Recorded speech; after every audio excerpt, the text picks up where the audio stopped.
उद्या 7व्या टप्प्यातील मतदान पार पडणार. पंतप्रधान मोदींसह दिग्गजांची प्रतिष्ठा पणाला. उत्तर प्रदेश, बिहारसह 5 राज्यात उद्या मतदान.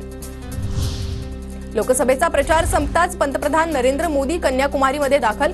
पंतप्रधान मोदी विवेकानंद रॉक मेमोरियलमध्ये 1 जूनपर्यंत ध्यानधारणा करणार. नवीन लोकसभा स्थापित झाल्याची अधिसूचना आयोगाकडून प्रसिद्ध होईपर्यंत आचारसंहिता कायम राहणार. मुख्य निवडणूक अधिकारी कार्यालयाकडून स्पष्ट.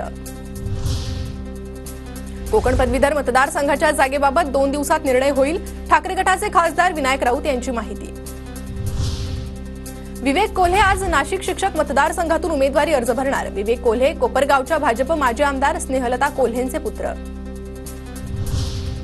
काँग्रेस प्रदेशाध्यक्ष नाना पटोले आज दुष्काळी भागाची पाहणी करणार. तर छत्रपती संभाजीनगर, जालना आणि बीड जिल्ह्यातील गावांना भेट देणार.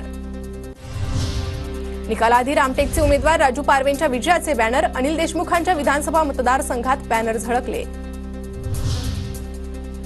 राज्यातील सर्व प्रमुख धरणांमध्ये केवळ 22.43% पाणीसाठा. जलसंपदा विभागाची माहिती.